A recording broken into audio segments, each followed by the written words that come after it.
That's his question.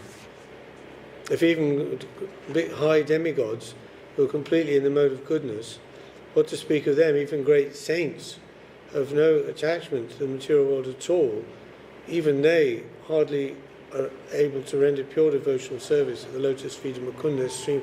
Rupa Goswami says that's very rarely attained, pure devotional service. Yeah.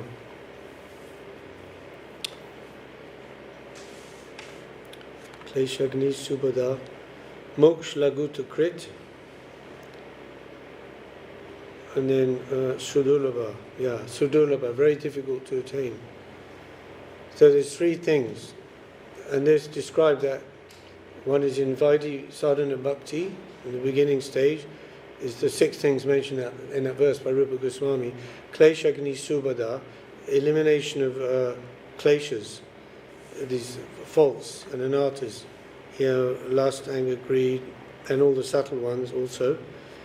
Then Shubhada, the flowering of auspiciousness, Kleshagni Shubhada. Then in the higher stage, Bhava Bhakti, you have 2, Moksha Laguta Krit, then the attraction for this impersonal liberation, complete freedom from birth, death and suffering, etc. Laguta Krit, Lagu means it's very light, it's seen as completely insignificant and not anything worthy of attainment. Moksha Laguta Krit, then Sudurlabha in that stage, very difficult of attainment, pure devotional service. And the last 2 are said to be in the Prema Bhakti, and that is Moksha Laguta Krit, Sudurlabha, Sandrananda Visheshatma, that as in the words of Srila Guru Maharaj, every nerve of the soul is cleansed, purified, sanctified, and emblissified. Then at that time, Sri Krishna Kaushani Chasa, the last effect is that Krishna himself comes under the control of that devotee. Yeah, so like Nanda and Yashoda, foster parents of Krishna. So that devotee was praying, oh, what austerities did Nanda or Yashoda perform in their previous lives, that now this absolute truth, the supreme Parabrahman, is crawling in their courtyard, like as a small boy. So that he comes under their control. Krishna's carrying the shoes of Nanda Maharaj on his head, and like that. And he's, fear personified, he's afraid of Krishna, but Krishna is he's not afraid of anyone, but he's afraid of Mother Yashoda. And she comes with a stick, So, Krishna would even leave playing with his friends, so he can get home on time to have his food and his everything. So he wouldn't be chastised by Mother Yashoda. In this material world, there are as many living entities as atoms. Among these living entities, a very few are human beings, and among them few are interested in following religious principles. O best of the Brahmins, Shukadeva Goswami, out of many persons who follow religious principles, only a few desire liberation from the material world. Among many thousands who desire liberation, one may actually achieve liberation, giving up material attachment to society, friendship, love, country, home, wife and children. And among many thousands of such liberated persons, one who can understand the true meaning of liberation is very rare. True meaning of liberation. Mukti itanyata rupam svarupena vivastiti, to attain one's eternal serving relationship with Krishna. O great sage, among many millions who are liberated and perfect in knowledge of liberation, one may be a devotee of Lord Narayan or Krishna. Such devotees who are fully peaceful are extremely rare. Vitrasura was situated in the blazing fire of battle and was an infamous sinful demon, always engaged in giving troubles and anxieties to others. How could such a demon become so greatly Krishna conscious? My dear Lord Shukadeva Goswami, although Vitrasura was a sinful demon, he showed the prowess of a most exalted Kshatriya and satisfied Lord Indra in battle. How could such a demon be a great devotee of Lord Krishna? These contradictions have caused me great doubt, and they've made me eager to hear of this from you. Sri Sutta Goswami said, after hearing Maharaj Parikit's very intelligent question, Shukadev Goswami, the most powerful sage, began answering his disciple with great affection. O king, I shall speak to you the same history I have heard from the mouths of Vyasadeva, Narad and Devala. Please listen with attention. He's going to tell this next story about Maharaj Chitraketu to show how a person apparently immersed in the modes of passion and ignorance can become a great devotee, or can be a great devotee of Lord Krishna. O King Parikit, in the province of Surasena, there was a king named Chitraketu who ruled the entire earth. During his reign, the earth produced all the necessities for life. This Chitraketu had 10 million wives. But although he was capable of producing children, he did not receive a child from any of them. By chance, all the wives were barren. Chitraketu, the husband of these millions of wives, was endowed with a beautiful form, magnanimity and youth. He was born in a high family. He had a complete education and he was wealthy and opulent. Nevertheless, in spite of being endowed with all these assets, he was full of anxiety because he did not have a son. That was considered very important, just to continue the disciplic succession of the king, of the throne, and also because then when the king would pass away, it would be the son who would do the funeral rites and offer the oblations to the gods and to Krishna for the benefit of the departed soul. So without a son, who's going to pray for you? Who's going to be able to deliver you from the Pitraloka and go back to Krishna? So he was in great anxiety about this. His queens all had beautiful faces and attractive eyes, yet neither his opulences, his hundreds and thousands of queens, nor the lands of which he was the supreme proprietor were sources of happiness for him. Once upon a time, when the powerful sage named Angira was travelling all over the universe without engagement, by his sweet will he came to the place of King Chitraketu. When it says he's travelling all around the universe without engagement, it doesn't mean he's spacing out. It's a great sage Angira Muni, mentioned in the Bhagavad Gita also. Like when Krishna says, when Arjuna says to Krishna, such great sages have mentioned Angira, has mentioned Devala, Asita, Vyasadeva himself, and they've told about the glories about devotional service, and now you yourself are telling them to me. So this Angira means he was travelling without any particular engagement at the time. He was engaged in the service of the Lord, of course. Chitraketu immediately stood up from his throne and offered him worship. He's probably travelling around, rounding different places to see who can help, in devotional service. So Chitraketu immediately stood up from his throne and offered him worship. He offered drinking water and eatables, and in this way performed his duty as a host to a great guest. When the rishi was seated very comfortably, the king, restraining his mind and senses, sat on the ground at the side of the rishi's feet.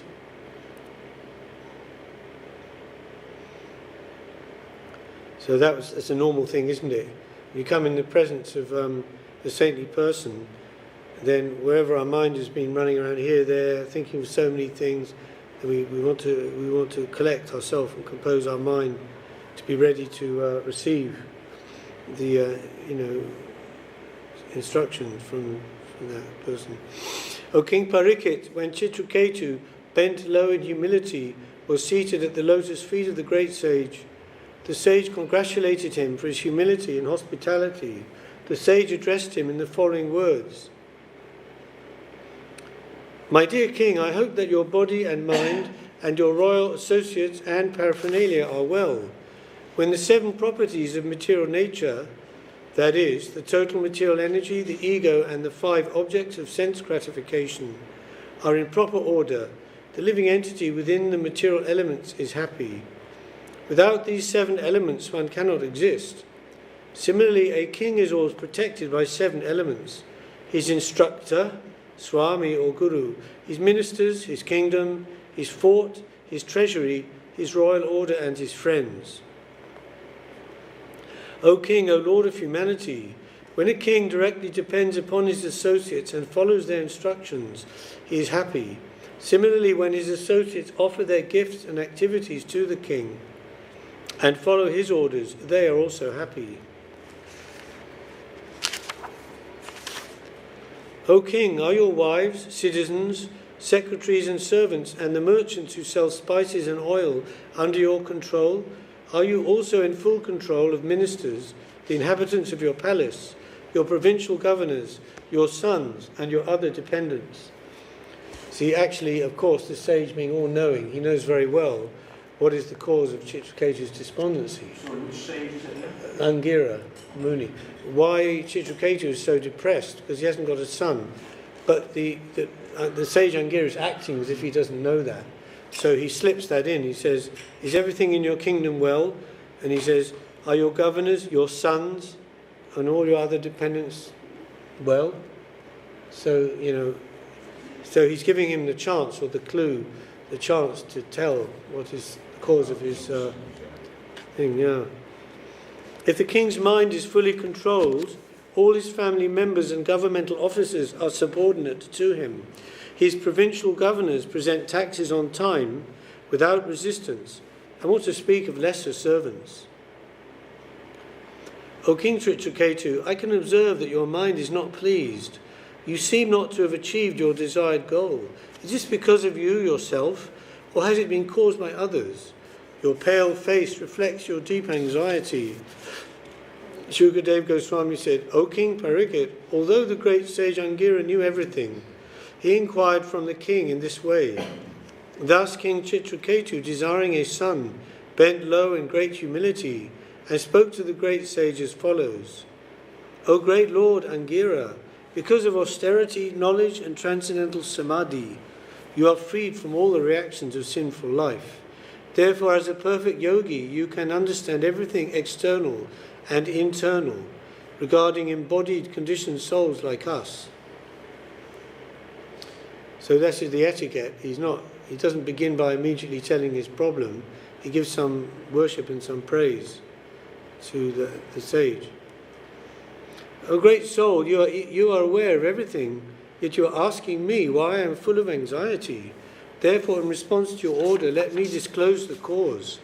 As a person aggrieved by hunger and thirst is not pleased by the external gratification of flower garlands or sandalwood pulp, I am not pleased with my empire, opulence or possessions, which are desirable even for great demigods, because I have no son. Therefore, O great sage, please save me and my forefathers who are descending to the darkness of hell because I have no progeny. Kindly do something so that I may have a son to deliver us from hellish conditions. In response to the request of Maharaj Chitraketu, Angira Rishi, who was born of Lord Brahma's mind, was very merciful towards him. Because the sage was a greatly powerful personality, he performed a sacrifice by offering oblations of sweet rice to Tvashta. I don't know who's Tvashta because there's no commentary on that verse. O Parikshit Maharaj, best of the Bharatas, the remnants of the food offered in the yajna were given by the great sage Angira to the first and most perfect among Chitraketu's millions of queens, whose name was Tridandi. Thereafter the great sage told the king, O great king, now you will have a son who will be the cause of both jubilation and lamentation. The sage then left without waiting for Chitraketu's response. So he didn't wait for any response from Chitraketu, well, can you explain what that means? And can I have the lamentation first and then the happiness or anything? And he just said that and then left. As Kritika Devi, after receiving the semen of Lord Shiva from Agni, conceived a child named Skanda, Kartikeya, Tridandi, having received semen from Chitraketu, became pregnant after eating remnants of food from the yajna performed by Angira. After receiving semen from Maharaj Chitraketu, the king of Surasena, Queen Kritaduti gradually developed in her pregnancy, O King Parikshit, just as the moon develops during the bright fortnight. Thereafter, in due course of time, a son was born to the king. Hearing news of this, all the inhabitants of the state of Surasena were extremely pleased. King Chitraketu was especially pleased. After purifying himself by bathing and by decorating himself with ornaments, he engaged learned Brahmins in offering benedictions to the child and performing the birth ceremony. To the Brahmins who took part in the ritualistic ceremony, the king gave charity of gold, silver, garments, ornaments, villages, horses and elephants, as well as 60 crores of cows, 600 million cows. When a poor man gets some money as a cloud indiscriminately pours water on the earth, the beneficent King Chitraketu, to increase the reputation, opulence and longevity of his son, distributed like rainfall all desirable things to everyone. So he's doing all the right things to ensure the health and wealth and long life of his son by giving all this charity, but unfortunately fate is supreme, and because of the words of the great Rishi, that couldn't be changed. When a poor man gets some money after great difficulty, his affection for the money increases daily. Similarly, when King Chitraketu, after great difficulty, received a son, his affection for the son increased day after day. Even more so because he's the one son. And the mother's attraction and attention to the son, like that of the child's father, excessively increased. The other wives, seeing Kritaduti's son, were very much agitated, as if by high fevers, with the desire to have sons.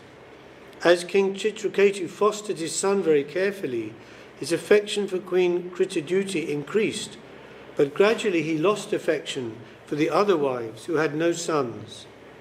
The other queens were extremely unhappy due to their being sonless. Because of the king's negligence toward them, they condemned themselves in envy and lamented. A wife who has no sons is neglected at home by her husband and dishonoured by her co-wives, exactly like a maidservant. Certainly such a woman is condemned in every respect because of her sinful life. Considered as a result of sins in previous lives. It's called aparabdha karma, that therefore she is sonless in that sense. Even maidservants who are constantly engaged in rendering service to the husband are honoured by the husband, and thus they have nothing for which to lament. Our position, however, is that we are maidservants of the maidservant, therefore we are most unfortunate. Sri Shukadev Goswami continued, being neglected by their husband and seeing Kritaduti's opulence in possessing a son, Kritaduti's co-wives always burned in envy, which became extremely strong. As their envy increased, they lost their intelligence. Being extremely hard-hearted and unable to tolerate the king's neglect, they finally administered poison to the son. Unaware of the poison administered by her co-wives, Queen Kritaduti walked within the house, thinking that her son was sleeping deeply. She did not understand that he was dead. Thinking that her child had been sleeping for a long time, Queen Kritaduti, who was certainly very intelligent, ordered the nurse, "My dear friend, please bring my son here." When the maidservant approached the child, who was lying down, she saw that his eyes were turned upward.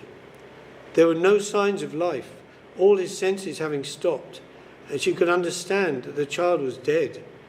Seeing this, she immediately cried, "Now I am doomed," and fell to the ground. I suppose because she's supposed to be looking after the child, and when he was in her charge, he died. In great agitation, the maidservant struck her breast with both hands and cried loudly in regretful words. Hearing her loud voice, the queen immediately came, and when she approached her son, she saw that he was suddenly dead. In great lamentation, her hair and dress in disarray, the queen fell to the ground unconscious. O King Parikshit, hearing the loud crying, all the inhabitants of the palace came, both men and women. Being equally aggrieved, they also began to cry. The queens who administered the poison also cried pretentiously, knowing full well their offence. When King Chitraketu heard of his son's death from unknown causes, he became almost blind. Because of his great affection for his son, his lamentation grew like a blazing fire, and as he went to see the dead child, he kept slipping and falling on the ground. Surrounded by his ministers and other officers and the learned Brahmins present, the king approached and fell unconscious at the child's feet, his hair and dress scattered. When the king, breathing heavily, regained consciousness, his eyes were tearful and he couldn't speak. When the queen saw her husband, King Chitraketu, emerged in great lamentation and saw the dead child, who was the only son in the family, she lamented in various ways. This increased the pain in the cause of the hearts of all the inhabitants of the palace, the ministers and all the Brahmins. The garland of flowers decorating the queen's head fell, and her hair scattered. Falling tears melted the collyrium on her eyes and moistened her breasts, which were covered with kumkum powder. As she lamented the loss of her son, her loud crying resembled the sweet sound of a kurari bird. Alas, O Providence, O Creator, you are certainly inexperienced in creation, for during the lifetime of a father you have caused the death of his son, thus acting in opposition to your creative laws. If you are determined to contradict these laws, you are certainly the enemy of living entities and are never merciful. My Lord, you may say that there is no law that a father must die in the lifetime of his son, and that a son must be born in the lifetime of his father, since everyone lives and dies according to his own fruit of activity. However, if fruit of activity is so strong that birth and death depend upon it, there's no need of a controller or God. Again, if you say that a controller is needed because the material energy doesn't have the power to act, one may answer that if the bonds of affection you have created are disturbed by fruit of action, no one will raise children with affection. Instead, everyone will cruelly neglect his children. Since you have cut the bonds of affection that compel a parent to raise his child, you appear inexperienced and unintelligent. So she's using some philosophy very intelligently there, although wrongly, but, sort of railing against the Creator, the Lord, for his cruelty. She's in great agony of mind. But it just shows that in those days, even the Queen and the women, they were of such a high type that they could express things in such a nice way.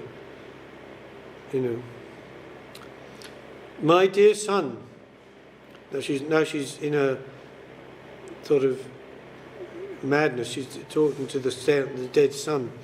My dear son, I'm helpless and very much aggrieved. That's what happens when you in extreme ecstasy on the one side, or extreme lamentation on the other side. Then the mind becomes in a fever and talking like crazy, like Maharaj Bharat. Remember when his deer cub he was looking after disappeared, couldn't find it, and then he was searching everywhere in the forest, he couldn't find him, and then he looked up and he saw the moon and he saw the marks on the moon, and he said, oh, my deer has gone to the moon, and he's castigating the moon for stealing his deer. These are like madness of mind, So she's saying to the son, my dear son, I'm helpless and very much aggrieved. You should not give up my company. Just look at your lamenting father. We are helpless because without a son we shall have to suffer the distress of going to the darkest hellish regions. You are the only hope by which we can get out of these dark regions. Therefore I request you not to go any further with the merciless Yamaraj. So we know after death, when the soul leaves the body, it's not immediately that the soul is, going to its destination or to the next body and so on. There's a process. It takes some time. So she's considering that the soul of the son is on the way to the court of Yamaraj. So she's saying, turn back, come back. Although everybody knows once the soul has left the body, it can't come back. Except by a miracle, perhaps. My dear son, you have slept a long time. Now please get up. Your playmates are calling you to play. Since you must be very hungry, please get up and suck my breast and dissipate our lamentation. My dear son, I am certainly most unfortunate, for I can no longer see your mild smiling. You have closed your eyes forever. I therefore conclude that you have been taken from this planet to another, from which you will not return. My dear son, I can no longer hear your pleasing voice. Sri Shukadeva Goswami continued, accompanied by his wife, who was thus lamenting for her dead son, King Chitraketu began crying loudly with an open mouth, being greatly aggrieved. It's like uncontrolled grief. You can, just without, just totally without any control at all. As the king and queen lamented, all their male and female followers joined them in crying. Because of the sudden accident, all the citizens of the kingdom were almost unconscious. When the great sage Angira understood that the king was almost dead in an ocean of lamentation, he went there with Narad Rishi. So it seems Narad and Angira are friends, yeah? They travel sometimes together. So they came back to the palace, Chitraketu. Sri Shukadeva Goswami said, while King Chitraketu, overcome by lamentation, lay like a dead body at the side of the dead body of his son, the two great sages, Narad and Angira, instructed him about spiritual consciousness as follows. So that's the two things. He had the extreme happiness of receiving the son, now extreme lamentation. The son is gone. O king, what relationship does the dead body for which you lament have with you? And what relationship do you have with him? You may say that you are now related as father and son, but do you think that this relationship existed before? Does it truly exist now? Will it continue in the future? So, it's like talking about the relationship with the body of the family members. It's not eternal. It didn't exist before. It won't exist in the future. So does it really exist now? So there's one place in the Puranas where a sage is asking a question to someone saying, so your body, you're so attached to your body, but to whom does this body belong? Does it belong to you? Or does it belong to the parents that produced it? Or does it belong to the parents of those parents, like the ancestors? Or does it belong to the sages and rishis who give it knowledge? Or does it belong to the master who's working for an employer? Does it belong to the master who feeds it, clothes it, etc.? To whom does it belong, actually? Of course, it belongs to Krishna. When seeds are sown in the ground, they sometimes grow into plants and sometimes do not. Missed one. O king, as small particles of sand sometimes come together and are sometimes separated due to the force of the waves, the living entities of accepted material bodies sometimes come together and are sometimes separated by the force of time. When seeds are sown in the ground, they sometimes grow into plants and sometimes do not. Sometimes the ground is not fertile and the sowing of seeds is unproductive. Sometimes, similarly, a prospective father, being impelled by the potency of the Supreme Lord, can beget a child, but sometimes conception does not take place. Therefore, one should not lament over the artificial relationship of parenthood, which is ultimately controlled by the Supreme Lord. O King, both you and us, your advisors, wives and ministers, as well as everything moving and not moving throughout the entire cosmos at this time, are in a temporary situation. Before our birth, this situation did not exist, and after our death it will exist no longer.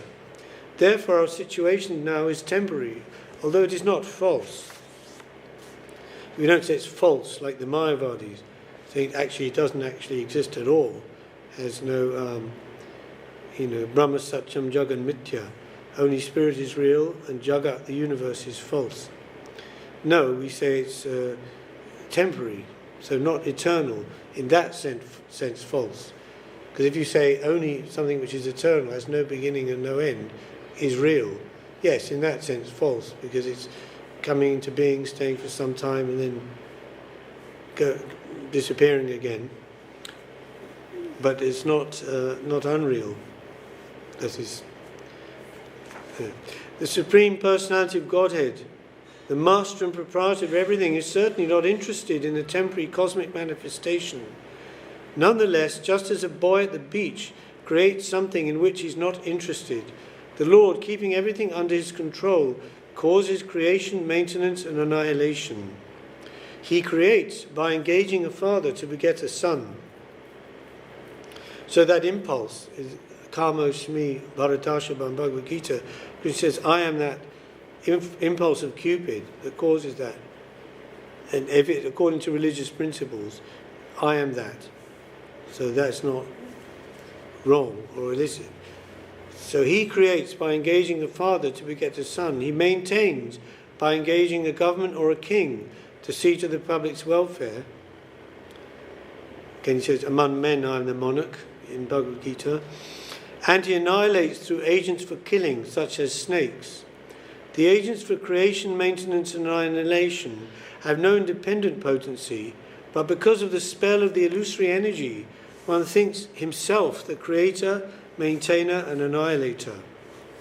As from one seed another seed is generated, O king, so from one body of the father, through another body, the body of the mother, a third body is generated, the body of a son. As the elements of the material body are eternal, the living entity who appears through these material elements is also eternal. Divisions of generalization and specification, such as nationality and individuality, are the imaginations of persons who are not advanced in knowledge.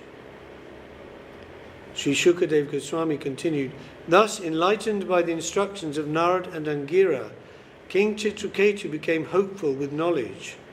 Wiping his shriveled face with his hand, the king began to speak. You have both come here dressed like avaduts, liberated persons, just to cover your identities, but I see that of all men, you are the most elevated in awareness. You know everything as it is. Therefore, you are the greatest of all great personalities.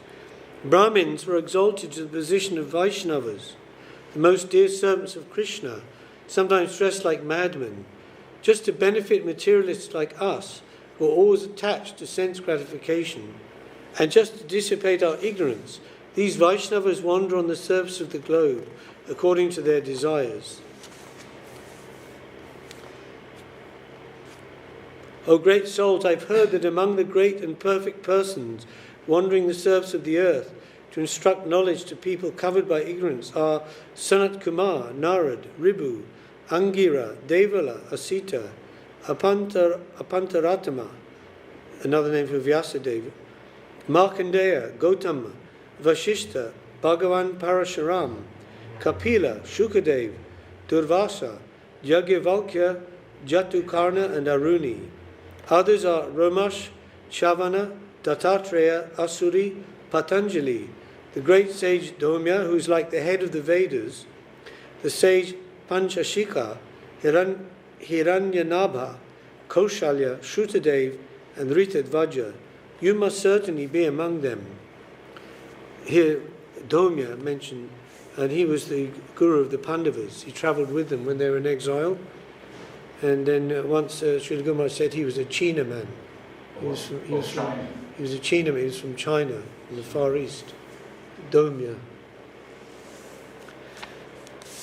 So, because you are great personalities, you can give me real knowledge. I am as foolish as a village animal, like a pig or dog, because I merged in the darkness of ignorance. Therefore, please ignite the torch of knowledge to save me. Angira said, My dear king, when you desired to have a son, I approached you. Indeed, I am the same Angira Rishi who gave you this son. As for this Rishi, he is the great sage Narad, the direct son of Lord Brahma. My dear king, you are an advanced devotee of the Supreme Personality of Godhead. To be absorbed in lamentation for the loss of something material is unsuitable for a person like you. Therefore we have both come to relieve you from this false lamentation, which is due to your being merged in the darkness of ignorance. For those who are advanced in spiritual knowledge, to be affected by material loss and gain is not at all desirable. When I first came to your home, I could have given you the supreme transcendental knowledge, but when I saw that your mind was absorbed in material things, I gave you only a son who caused you jubilation and lamentation. Now you are actually experiencing the misery of a person who has sons and daughters. O king, owner of the state of Surasena, one's wife, his house, the opulences of his kingdom and his various other opulences and objects of sense perception are all the same in that they are temporary. One's kingdom, military power, treasury, servants, ministers, friends and relatives are all causes of fear, illusion, lamentation and distress. They are like a Gandharva Nagar, a non-existent palace that one imagines to exist in the forest.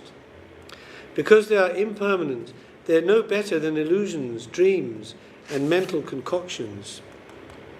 These visible objects like wife, children and property are like dreams and mental concoctions.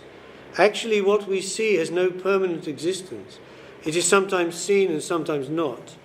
Only because of our past actions do we create such mental concoctions, and because of these concoctions we perform further activities. The living entity in the bodily conception of life is absorbed in the body, which is a combination of the physical elements, the 5 senses for gathering knowledge, and the 5 senses of action, along with the mind. So it said there's 11 senses in all. 5 knowledge-acquiring senses: eyes, ears, tongue, touch, smell, and the 5 senses of action: hands, arms, legs, like that. And then the mind, the other sense. So 11. Through the mind, the living entity suffers 3 kinds of tribulations: adibautic, adidaivik and adhyatmic. Therefore this body is the source of all miseries. Therefore, O King Chitraketu, carefully consider the position of the Atma. In other words, try to understand who you are, whether body, mind or soul. Consider where you've come from, where you are going after giving up this body, and why you are under the control of material lamentation. Try to understand your real position in this way, and then you will be able to give up your unnecessary attachment. You will also be able to give up the belief that this material world, or anything not directly in touch with service to Krishna, is eternal. Thus you will obtain peace. The great sage Narad continued, My dear king, attentively receive from me a mantra, which is most auspicious. After accepting it from me, in 7 nights, you'll be able to see the Lord face to face. My dear king, in former days, Lord Shiva and other demigods took shelter of the lotus feet of Sankarshan. Thus they immediately got free from the illusion of duality and achieved unequaled and unsurpassed glories in spiritual life. You will very soon attain that very same position. So Chitraketu then, he's not like he's not a devotee then until... At this point. Yeah. Well, he was sort of potentially, wasn't he? Because he said that sage said to him, you are a great devotee of the Lord. Even then, you know. It was just maybe covered, you know. And then it came out. But they said it's speaking to him like he doesn't know. Like he doesn't know that he's temporary. Yeah, that's right. Yeah, well, he's obviously in illusion, like as Arjuna was put into illusion by the purpose of Krishna's preaching, yeah. Sri Shukadeva Goswami said, My dear King Parikshit, by his mystic power, the great sage Narad brought the dead son into the vision of all the lamenting relatives, and then spoke as follows. O living entity, all good fortune to you. Just see your father and mother. All your friends and relatives are overwhelmed with grief because of your passing away. Because you died untimely, the balance of your lifetime still remains. Therefore you may re-enter your body and enjoy the remainder of your life, surrounded by your friends and relatives. Accept the royal throne and all the opulences given by your father. By the mystic power of Narad Muni, the living entity re-entered his dead body for a short time and spoke in reply to Narad Muni's request. He said, "According to the results of my fruitive activities, I, the living being, transmigrate from one body to another, sometimes going to the species of the demigods, sometimes to the species of lower animals, sometimes among the vegetables, and sometimes to the human species. Therefore, in which birth were these my mother and father? No one is actually my mother and father. How can I accept these two people as my parents? In this material world, which advances like a river that carries away the living entity, all people become friends, relatives, and enemies in due course of time. They also act neutrally. They mediate, they despise one another, and they act in many other relationships. Nonetheless, despite these various transactions, no one is permanently related. Just as gold and other commodities are continually transferred from one place to another in due course of purchase and sale, so the living entity, as a result of his fruitive activities, wanders throughout the entire universe, being injected into various bodies in different species of life by one kind of father after another. It reminds me sometimes, when you're going out on collection and you think that money, it's like it's been to so many places. It's like it's been through butchers' shops, but then it's been through very nice shops like Laura Ashley, with lots of perfumes and nice things. It passed through so many hands and so many hands.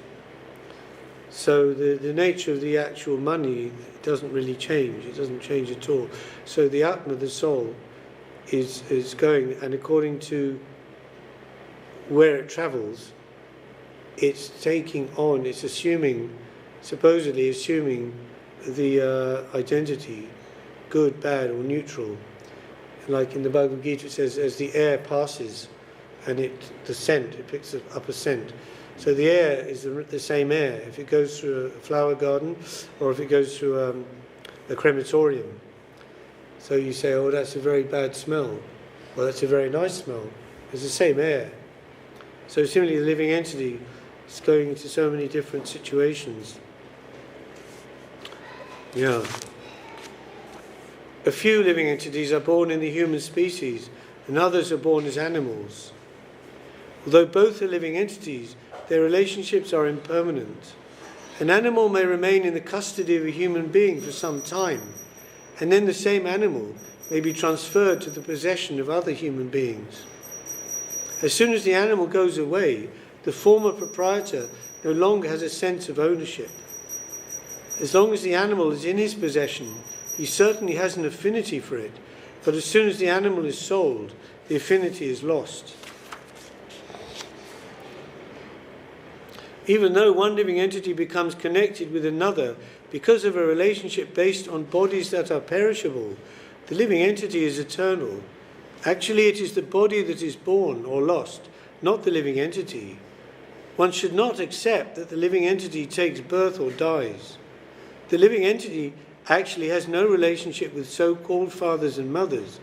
As long as he appears as the son of a certain father and mother, as a result of his past fruitive activities, he has a connection with the body given by that father and mother.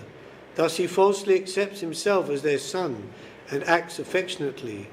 After he dies, however, the relationship is finished. Under these circumstances, one should not be falsely involved with jubilation and lamentation. The living entity is eternal and imperishable because he actually has no beginning and no end. He never takes birth or dies. He is the basic principle of all types of bodies, yet he does not belong to the bodily category. The living being is so sublime that he is equal in quality to the Supreme Lord. Nonetheless, because he is extremely small, he is prone to be illusioned by the external energy, and thus he creates various bodies for himself according to his different desires. So the living being is sublime because he's qualitatively equal, quote unquote, in quality to the Supreme Lord. Like in the Bhagavad Gita, where Krishna says, after describing the soul, how the soul is eternal and not affected by the material changes, he said it's very difficult to understand the soul, even for those who've studied it for a long time. And those yogis and jnanis, they're very hard to understand because it's part and parcel of the Supreme Lord, who is inconceivable. So you can say in that sense a part of the infinite is also infinite. Not infinite in the sense of the Supreme Lord, but qualitatively speaking, there's an infinite mystery about the soul, just as about the Lord. In that way. For this living entity, no one is dear, nor is anyone unfavourable. He makes no distinction between that which is his own and that which belongs to anyone else. He is one without a second. In other words, he's not affected by friends and enemies, well-wishers or mischief-mongers. He's only an observer, a witness of the different qualities of men. That's why in the Bhagavad Gita, Krishna describing the Stita Pragya, the self-realized person, they're equal to, he says, friends, enemies, the neutral, the sinners, the mischief-mongers, all different types. Like as the witness. The Supreme Lord, the creator of cause and effect, does not accept the happiness and distress that result from fruitive actions. He is completely independent of having to accept a material body, and because he has no material body, he is always neutral. The living entities, being part and parcel of the Lord, possess his qualities in a minute quantity. Therefore, one should not be affected by lamentation.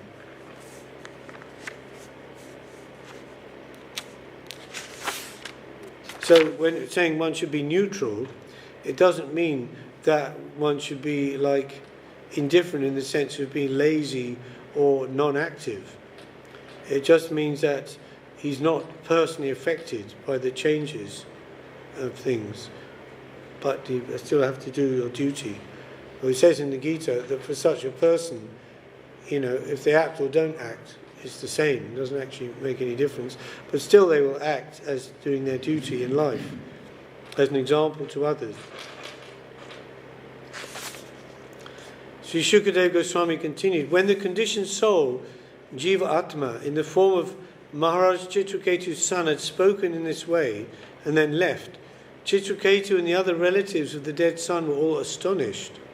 Thus they cast off the shackles of their affection, which was due to their relationship with him, and gave up their lamentation. After the relatives had discharged their duties by performing the proper funeral ceremonies and burning the dead child's body, they gave up the affection that leads to illusion, lamentation, fear and pain. Such affection is undoubtedly difficult to give up, but they gave it up very easily. So I understood, and obviously misunderstood, that he was brought back to the body and he was told that to enjoy the rest of your life. Yeah, I think that's what it said. Yeah, I was wondering about that myself.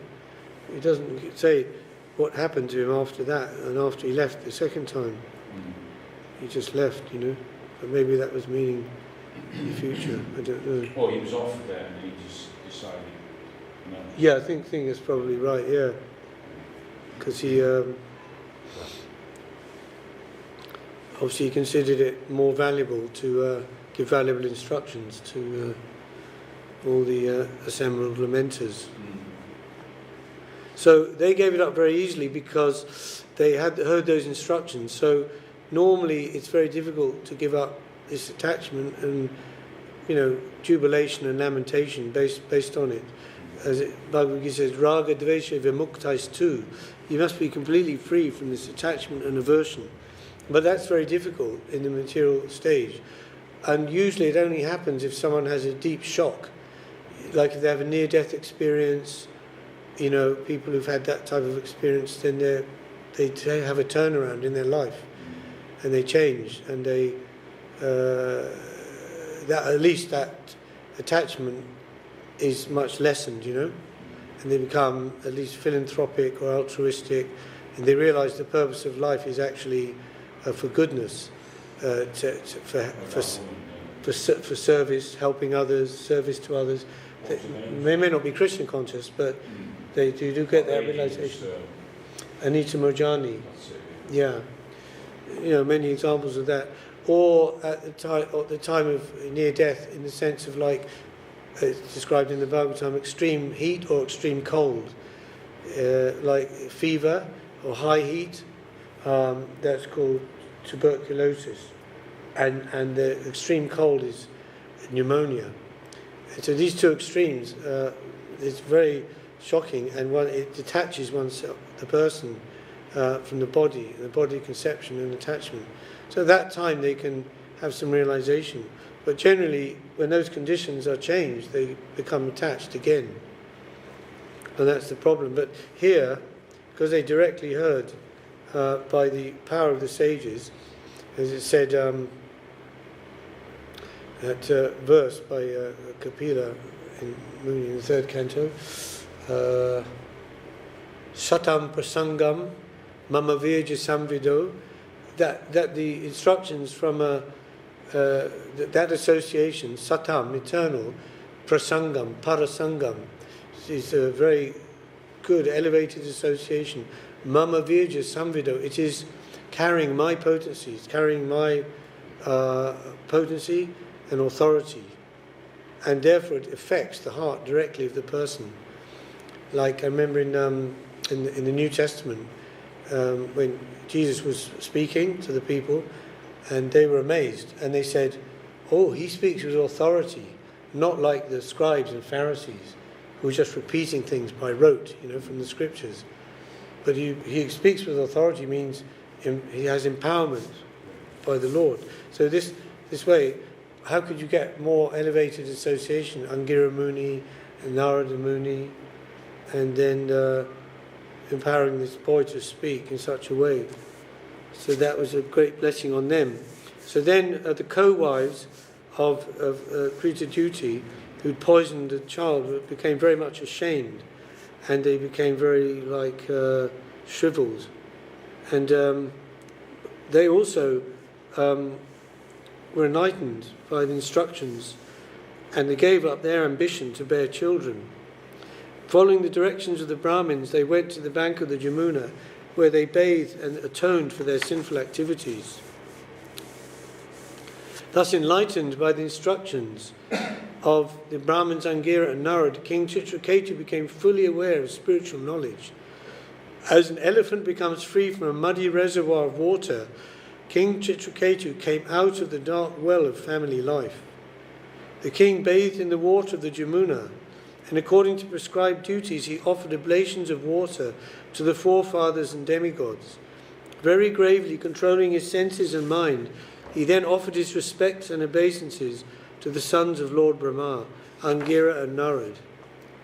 Thereafter, being very much pleased with Chitraketu, who was a self-controlled devotee and surrendered soul, Narad, the most powerful sage, spoke to him the following transcendental instructions. Okay, he gave him a mantra. Namo Vijnana Matraya Paramananda Murtaye Atma Ramaya Shantaya Nibritta Dvaita Dvishtaye. And that's a mantra to Vasudeva, Supreme Personality of Godhead. Saying, "You are realized as Brahman, Paramatma and Bhagavan, and are therefore the reservoir of all knowledge. I offer my respectful obeisances unto you."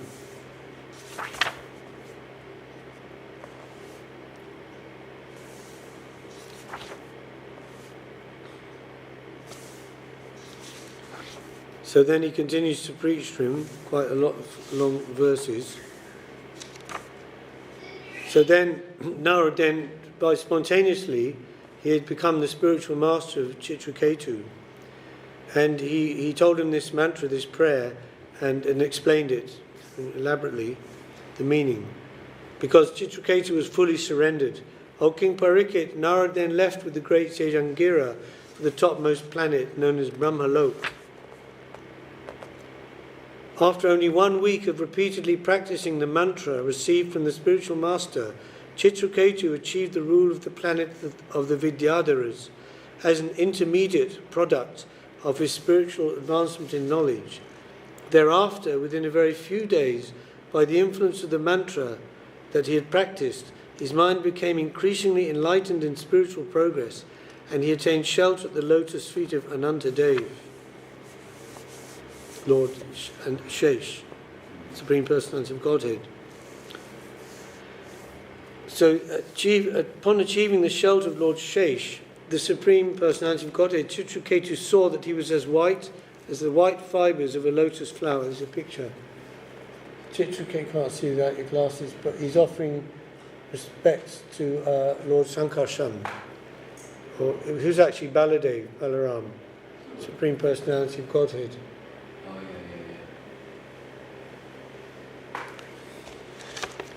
And he was as white as the white fibres of a lotus flower. He was dressed in bluish garments and adorned with a brilliantly glittering helmet, armlets, belt and bangles. His face was smiling and his eyes were reddish. He was surrounded by such exalted, liberated persons as Sanat Kumar.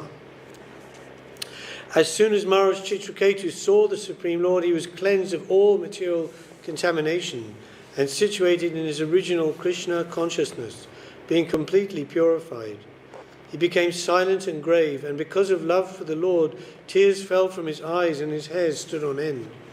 With great devotion and love, he offered his respectful obeisances to the original personality of Godhead.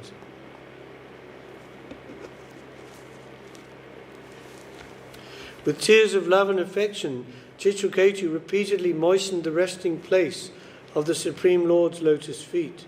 Because his voice was choked in ecstasy, for a considerable time he was unable to utter any of the letters of the alphabet to offer the Lord suitable prayers. Thereafter, by controlling his mind with his intelligence and thus restricting his senses from external engagements, he recovered suitable words with which to express his feelings. Thus he began offering prayers to the Lord, who is the personification of the Holy Scriptures. The Sattvata Samhitas, like the Brahma Samhita and the Narad Pancharatra, and who is the spiritual master of all. He offered his prayers as follows, and then there's a lot of prayers of Maharaj Chitraketu, praising the Lord.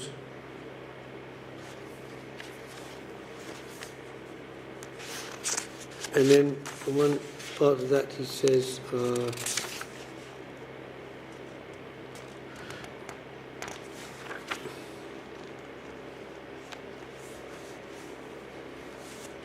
how can this is in his prayers to the Lord, how can a religious system that produces envy of oneself and of others be beneficial for oneself and for them? What is auspicious about following such a system? What is to be actually gained? By causing pain to one's own self due to self-envy, and by causing pain to others, one arouses your anger and practices irreligion. Talking about false religious systems. And then how Srimad Bhagavatam and Bhagavad Gita are giving the proper way to worship the Lord through one's occupational duty. And those who follow this are called Aryans. Such Aryans worship you, the Supreme Personality of Godhead.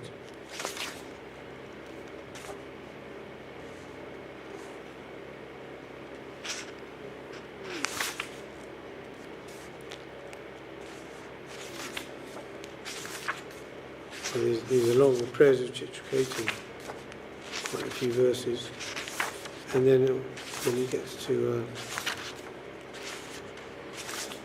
quite the philosopher, Chitraketu.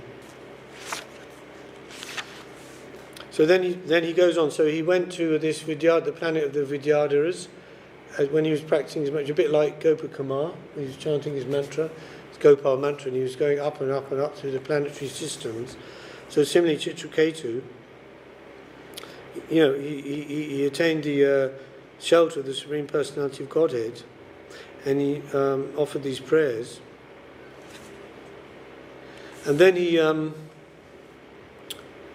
became well known to the inhabitants of Siddhalok and Charanalok. these heavenly planets. And as his real self came out, he was a powerful mystic yogi, and he wandered about enjoying life for millions of years. With bodily strength and senses free from deterioration, he travelled within the valleys of Sumeru mountain, which is the place of perfection for various kinds of mystic power. In those valleys he enjoyed life with the women of Vidyadhara Lok by chanting the glories of the Supreme Lord Hari.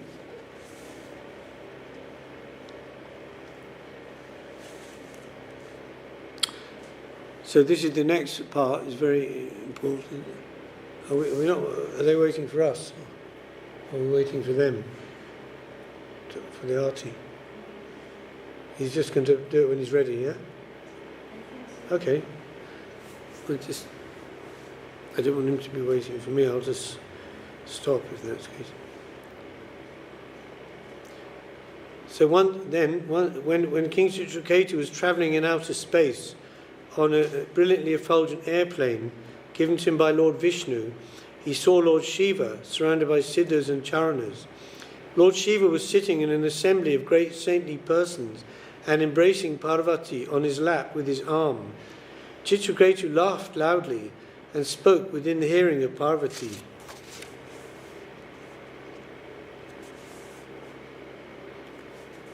I don't know if it was mentioned here, but Guru Maharaj said, well, when he was telling this part, he said that he had known Lord Shiva from previously in their younger age.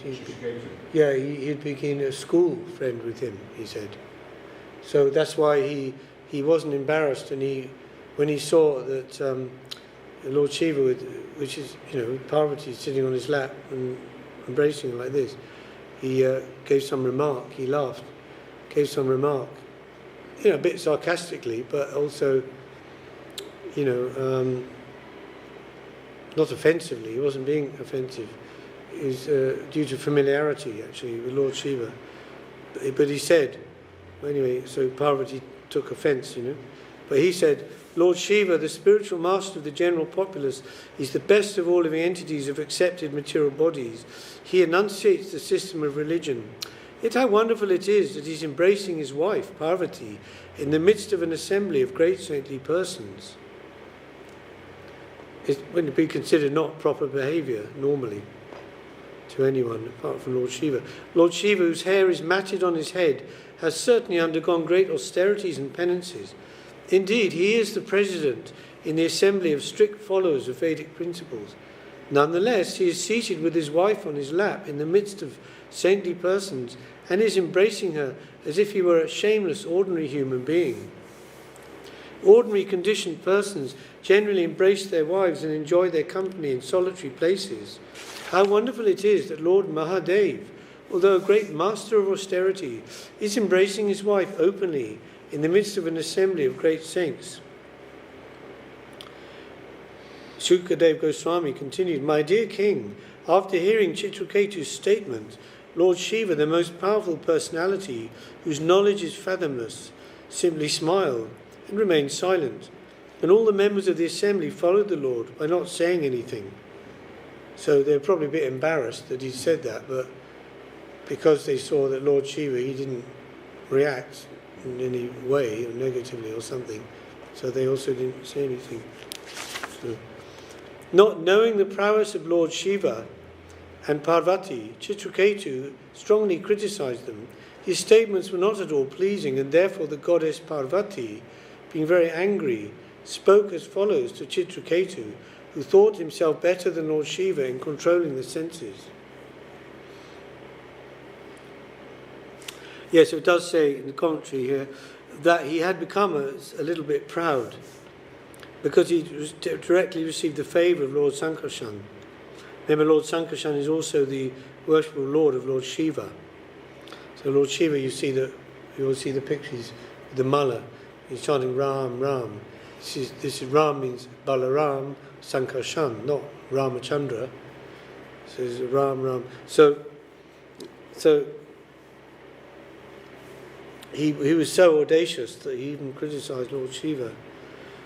But that is pride in a devotee is never tolerated. And in this one book there, Srila Guru Maharaj was giving the example like Peter in the Bible, Saint Peter.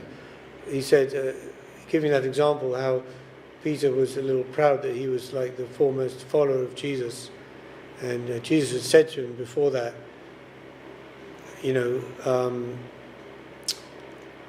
your realization is very great, but flesh and blood has not revealed this to you, but my Father was in heaven, And so maybe he became a little puffed up with that as the kind of head of the disciples, but Guru Maharaj saying that pride cannot be tolerated in the devotee because it's not good for the devotee, so it has to be taken out very quickly by the Lord.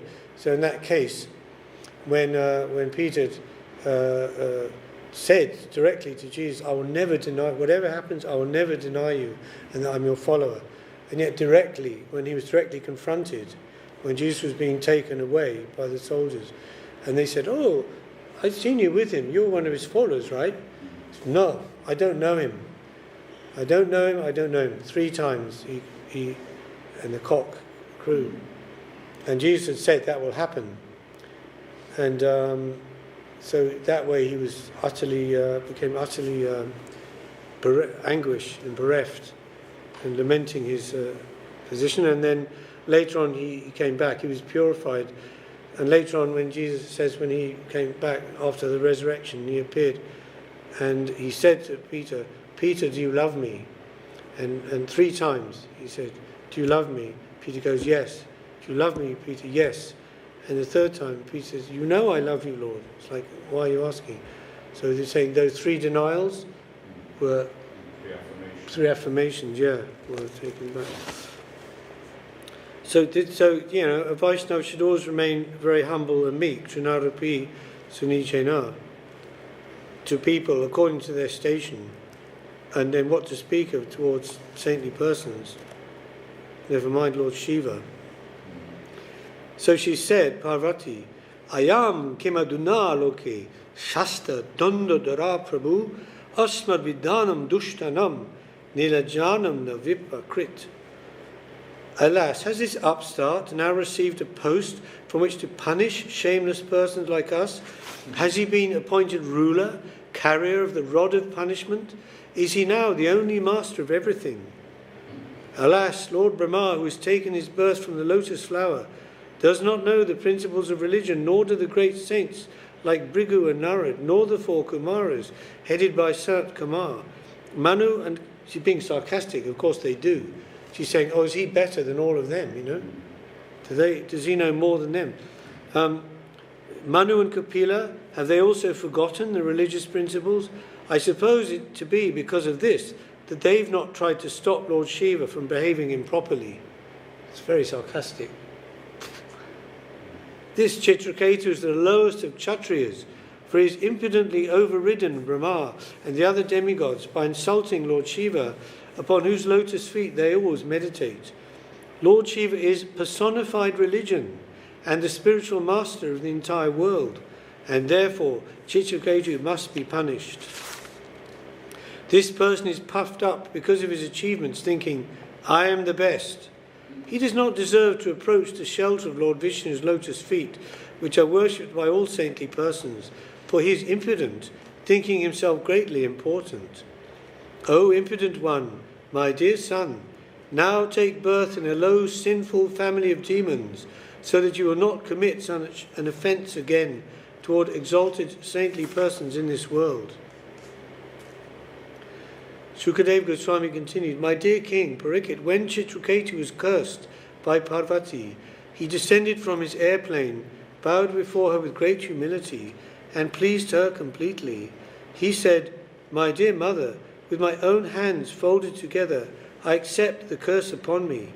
I do not mind the curse, for happiness and distress are given by the demigods as a result of one's past deeds.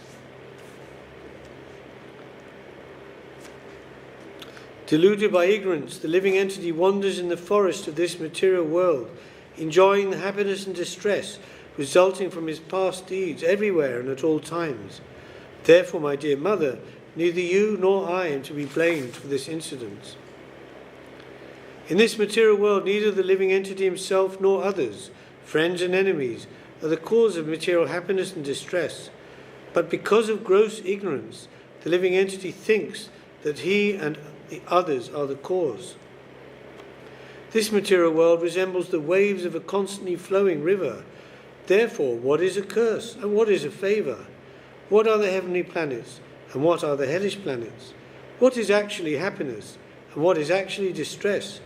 Because the waves flow constantly, none of them has an eternal effect. The Supreme Lord is one. Unaffected by the conditions of the material world, he creates all the conditioned souls by his own personal potency. Because of being contaminated by the material energy, the living entity is put into ignorance and thus into different conditions of bondage. Sometimes, by knowledge, the living entity is given liberation.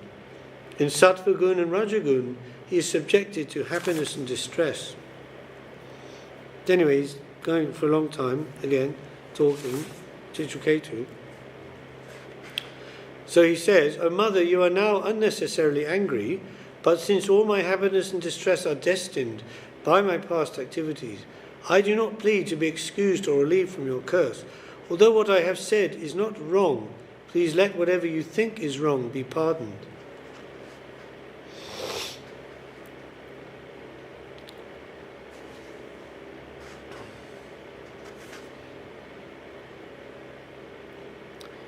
So then Chitraketu,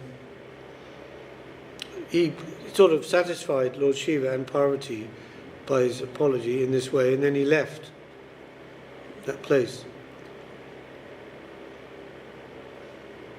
And they were astonished, actually, because to see that despite this curse, of course, the curse of Mother Parvati, Durga herself, I mean, how is that, That must be pretty strong. He was completely unafraid, and they were actually amazed at his behaviour, very appreciative of it. And then this is the famous verse that's always quoted by Srila Guru Maharaj a lot as well, and he sort of declared it, Lord Shiva, in front of everyone who was there, all the associates and the inhabitants of different planets. Probably when Lord Shiva speaks, it can be heard. It doesn't need a megaphone or anything. Just the vibration can be heard throughout the planetary systems. And he said, coming up that famous verse, My dear beautiful Parvati, have you seen the greatness of the Vaishnavas?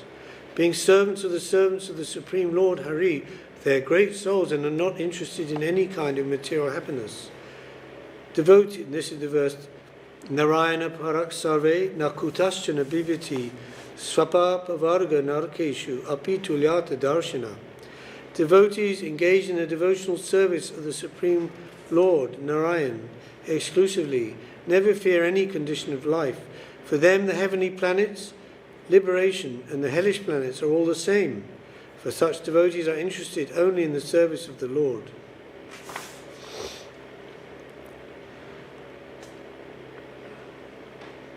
This was also quoted by Guru Maharaj in relation to Maharaj Ambarish, the story, when Durvasa was cursed him, and he himself considered that he'd made an offence to the sage, even though he was faultless.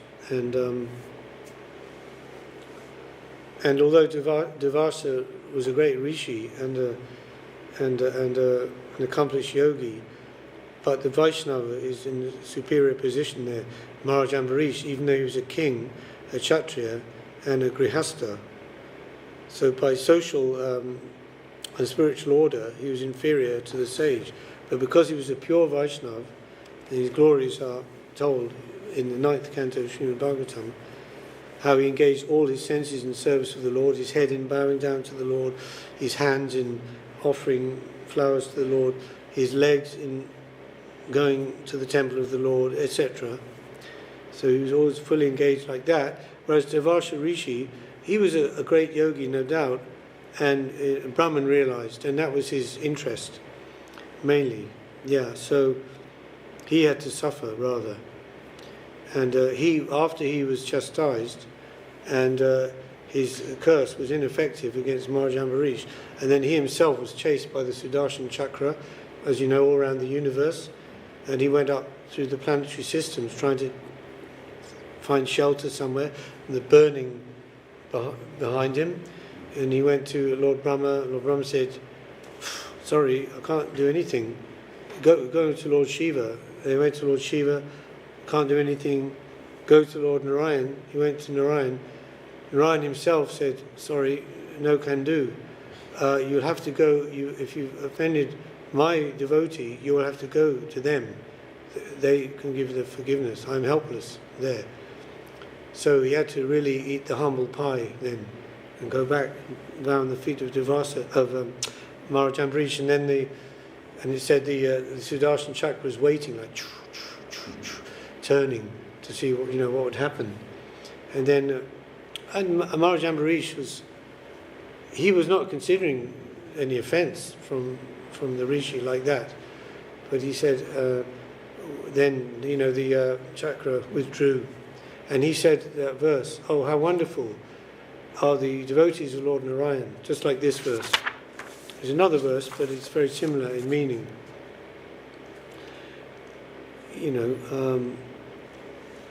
They're not affected. To them, they're equal to all stages: heavenly life, hellish life, liberation, etc.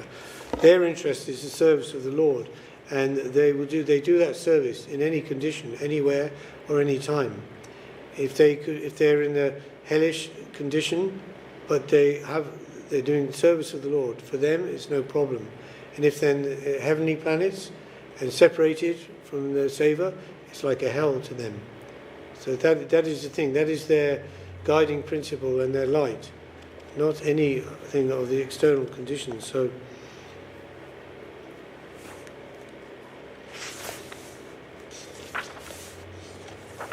though their Lord Shiva praising him there in many verses.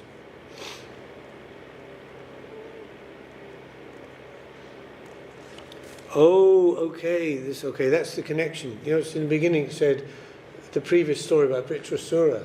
How was it that Vritrasura was an asura, and how he could how he was a great devotee of the Lord. He became Vritrasura, Chitraketu, by the curse of Mother Parvati, But he was fully equipped with all transcendental knowledge and a practical application, Gyan and Vigyan. But he had to take that demonic birth because of the curse. So he appeared as a demon at the fire sacrifice performed by Tvashta. And thus he became famous as Vritrasura. So even if a devotee falls down for some reason, in different ways, he's not lost, permanently.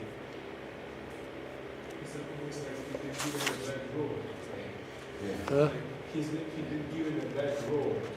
Yes. Yes. It just appears as that. Yeah. He's always Yeah. So, and that was in the fight between Indra and Vritrasura. It's like, it's quite funny actually, if you read that, because he was kind of like more like the pure devotee, Vritrasura, as compared to Indra. He was, and Indra couldn't understand why he couldn't kill him. He's cutting off all his heads and arms, and it was just carrying on, And so that whole story was told in, and so it says, my dear King Parikshit, you inquired from me how Vritrasura, a great devotee, took birth in a demoniac family. Thus I've tried to explain to you everything about this. Chitraketu, it says, he was Chitraketu Mahatmana. He was a great devotee, Mahatma. If one hears this history of Chitraketu, the listener also is freed from the conditional life of material existence. Jaita pratur uthaya shradhaya vagjathapatet itihasam haring smitva sajati paramangatim. One who rises from bed early in the morning and recites this history of Chitraketu, controlling his words and mind and remembering the Supreme Personality of Godhead, will return home back to Godhead without difficulty. Jai. Is few others like that. Dhruva Maharaj. Recommended.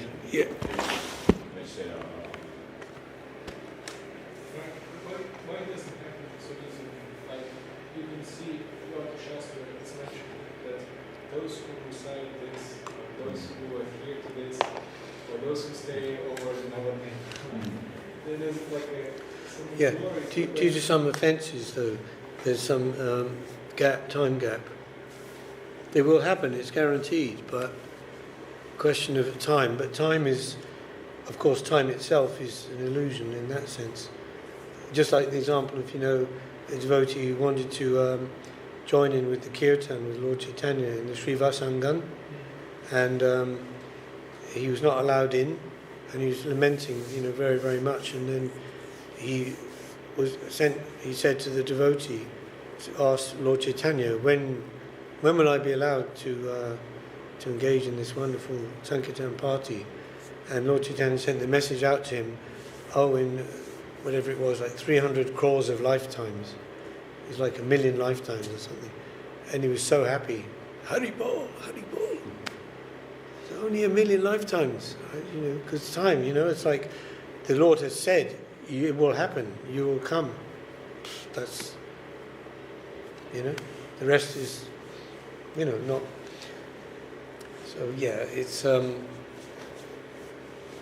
that when the verse in the Srimad Bhagavatam, it says, we recited that at the beginning, Nastapareshu Abhadreshu Nityam Bhagavat Seva, that by hearing the wisdom of the Srimad Bhagavatam, all one's bad things are almost completely destroyed. It says, in Srila Prabhupada's translation. And they asked Srila Guru Maharaj, what do you mean almost completely? Wouldn't they be completely destroyed? He said it means it will in a process, and it will take some time, not immediately or overnight. It will be different for different individuals. Yeah. It's sometimes it appears that before one started practicing spiritual life and trying to, there's less problems there. Yeah. And then the process of Yeah, it seems like that. advancement, there's more. Yeah. There's two aspects of that. One is, yes, like if you, like the example, if you have an attic in your house, and it's been there for a long time, you haven't been inside, and it's been just unoccupied. So there'll be like a thick layer of dust on everything, and so it doesn't disturb. It's just there, Then if you go in and then I have to clean this place, and you start to clean, then the dust is going everywhere, and it's very disturbing. So, coughing and sneezing, and you might think to yourself, better I didn't come in here and start the cleaning. But the cleaning means it's a clearing process, and after some time it will become completely cleansed, all that dust will be gone out. And secondly, it's actually it may seem like that, but it could also mean that at that time, previous to your becoming engaged in devotional service, of course the suffering was there, but maybe you weren't aware of it. You weren't so sensitive or conscious about it as you would be now, or could be now, like a dog or an animal that's very ignorant. So they may be suffering like anything, but they just, I always give this example, but it was really struck me when I was in India, and you have these street dogs that are very mangy and diseased and all that. And there was one dog, bitch, and she had a few puppies, there. And obviously she was trying to go around and get food for them and stuff like that. But obviously she'd been in a fight, and her nose was like completely, nearly torn off. It was like hanging by a flap of skin like this. And you could see the bone and like right up into the brain, if you look. And I was just amazed. She was just trotting around like, sort of like unaware of it, doing her thing, It's like if it was you or me, like imagine. She'd say, fuck all of the ambulance and paramedics and emergency, So suffering is like that. If you're not aware of it, it's a mode of ignorance. So they say that only two people aren't suffering, quote unquote. The drunk in the gutter, who's just completely out of it in a stupor, intoxicated stupor. And the Paramahamsa, who's in the Paravyom, who's gone beyond the modes of nature, a Tindriya, who's gone into the light of God. And everywhere in the middle of that spectrum, there's suffering to different degrees. Of course, the drunk, it's not that he's not suffering, of course it is, but because he's not aware of it. Ignorance is bliss. Thinks he's enjoying it. Ignorance is bliss. When ignorance is bliss, it's folly to be wise, they say. But it's not true, of course. They say that.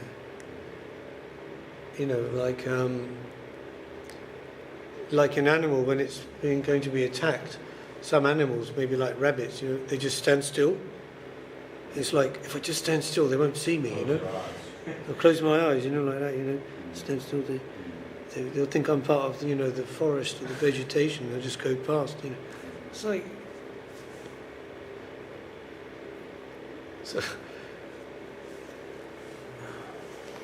So yeah, it's like a form of denial, isn't it? Denial of different things. Or in that material condition that you're saying it's covered. So see that illusion is the material world. It seems like it's great. A lot of people think that. That's right. They've got the material opulence. Yeah. Think it's great. It's sort of calm reasoning, but they're not even thinking about what's coming. Yeah. But because by the grace of God, good day and Vaishnavas, we've been given like Yeah. says that. And also, it's also a cop-out as well, because, knowledge brings responsibility. Yeah. If you don't have knowledge, then if you're ignorant of something, once you know something, you have to act according to that knowledge, and that's responsibility. So just in the mode of ignorance, you can avoid all responsibility, or think you can. So, yes, so in that... Because you see people all the time, people we know, who want devotees or whatever, and they're, I'm not bothered with that stuff like that, Yeah. Like you were saying, why is it? It's the same thing when you ask a question. You think, well, why are they getting away with it? It's just like no responsibility, just getting on with it without any consideration. Oh, I have to go now. So is that the end? Just waiting for the... Are you ready to do? Yes. Yeah.